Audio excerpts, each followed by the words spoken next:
So apparently, not only is Stefon Diggs just out of his freaking mind and BBL obsessed and can't keep it in his pants, apparently his brother is the exact same way. It's like brother, like brother. What's going on? What's going on, guys? Jaye De Black here. Salute to everyone that's tuning in. I want to talk about Trevon Diggs. I want to have a very honest conversation about Trevon Diggs. Trevon Diggs is a current free agent cornerback. He Nice was teeth. briefly with the Packers recently after being traded towards the end of the season by the Dallas Cowboys, a situation that he really did not have to leave, but he acted like a complete a-hole during that season. Also, he was dealing with injuries, but he wanted to be on a team with his friend Michael Parsons. Michael Parsons got traded. He wanted to be with Michael Parsons, and the Cowboys made it happen for him because there was a lot of weird things that happened that the towards the end of the game? season. His heart wasn't in it. We're going to get into that, but I want to talk about Trevon Diggs, a 27-year-old whose career is damn near over. I'm making this video because I saw the workout videos he posted a couple of weeks ago. I looked at the comments, and there was a large sentiment that Trevon Diggs has lost a step. Those knee injuries have cooked him. And the thing is that even with all the knees, being a certain way, if he would have behaved himself and instead of sabotaging himself, he would still be on the Dallas Cowboys. They signed him to a huge contract. Why do these guys ruin millions of dollars over a BBL bandit? Why? Okay? It makes no sense to me. Like, they want you for the millions, and then you go and lose the millions for the girl. Then, without the millions, the girl will leave you.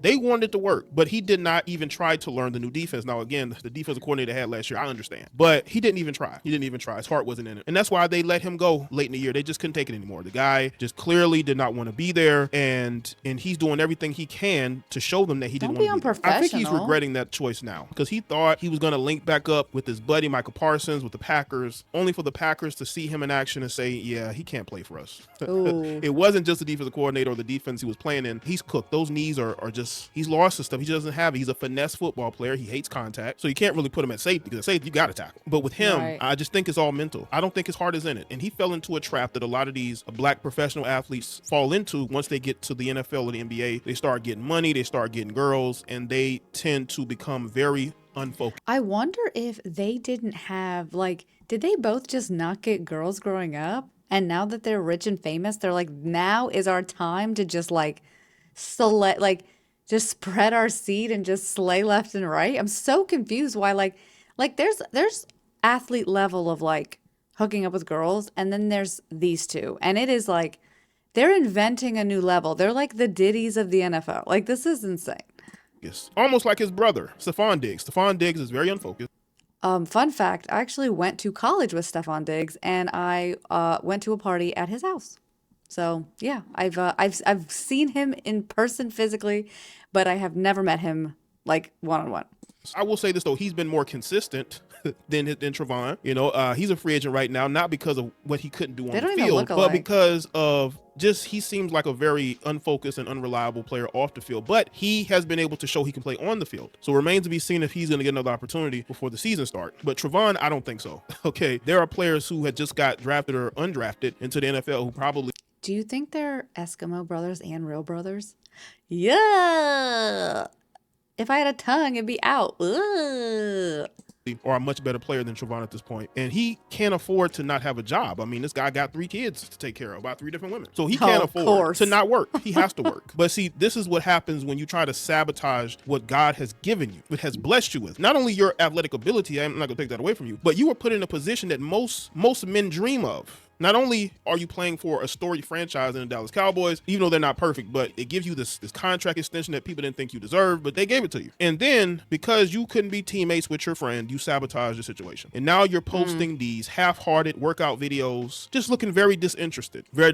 And this is the trap that a lot of these black athletes fall into, and it's unfortunate. And the thing is that I can see if you're a quarterback, you're going to be given a lot of chances. But when you are a defensive back, a cornerback, teams are always going to feel like they can replace you. And with Trevon, I just don't think he cares. Football is a job. He clearly doesn't. I mean, obviously, it's all about the fame, not about the action.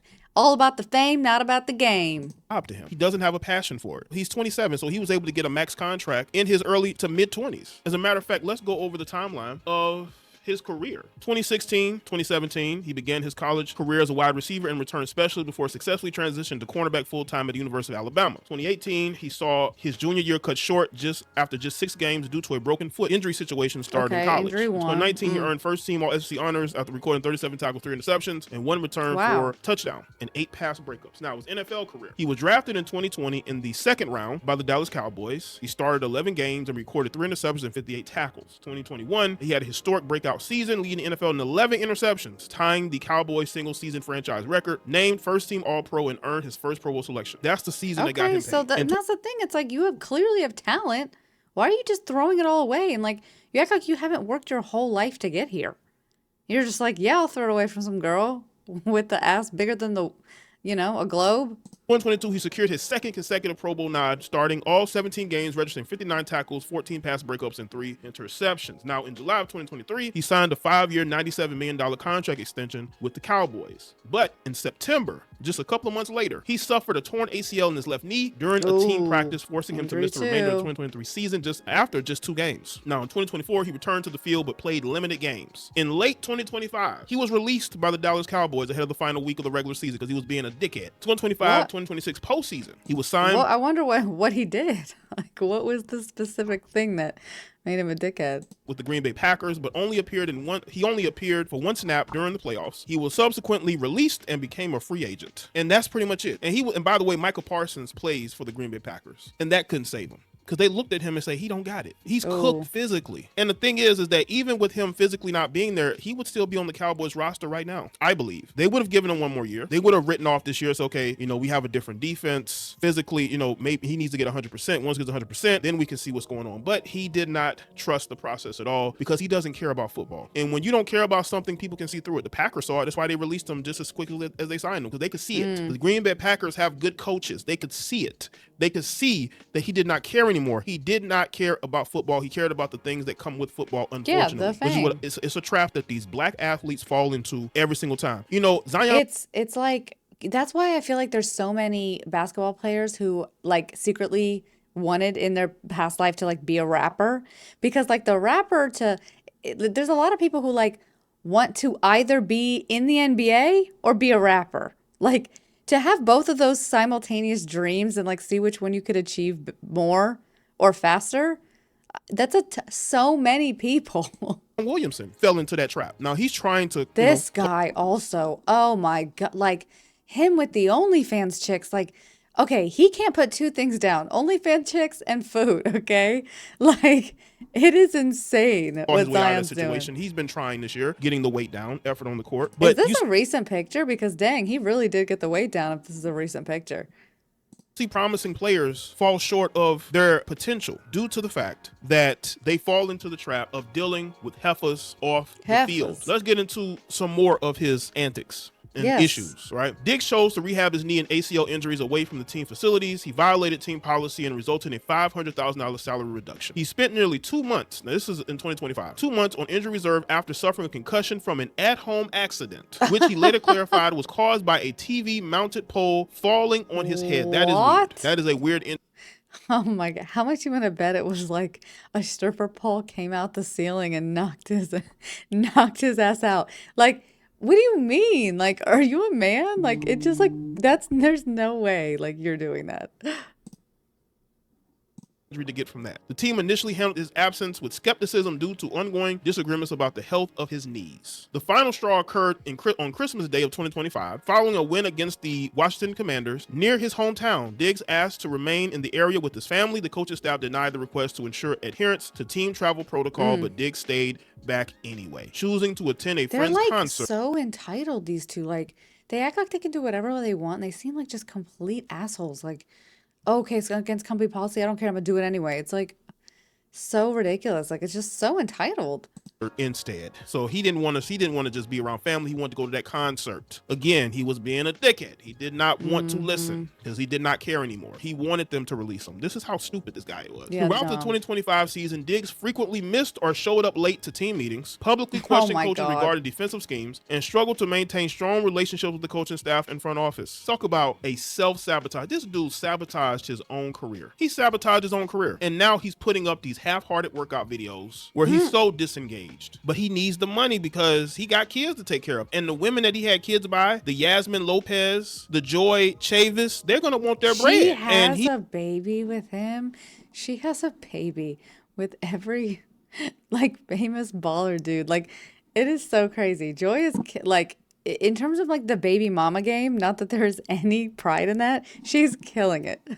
He's going to need to work to provide. So the same thing goes with Trevon Diggs. This dude had a staff full of dummy. helpers. And he had a chief of staff. Dummy.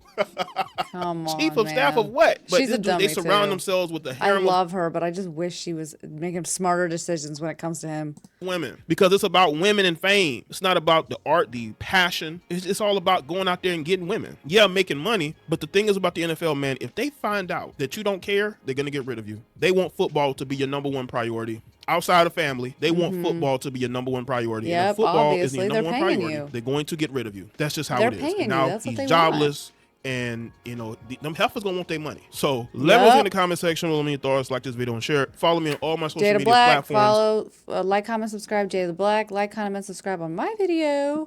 Yeah, I thought they were going to talk more about the, you know, the BBL big booty bitches. Like, I was wondering if we'd see some pictures, some names, but I guess not. No real deep dive there. But yeah, like, it seems like little brother just looking up to big brother. I swear they're probably Eskimo brothers and real brothers, which is so freaking gross.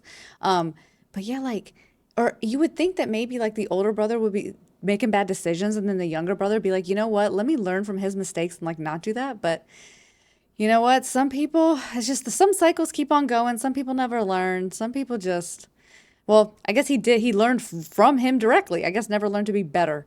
But anyway, like, comment, subscribe. Let me know what you think. Why do you think these two cannot give up their addiction to big booty hoes? Let me know. Bye.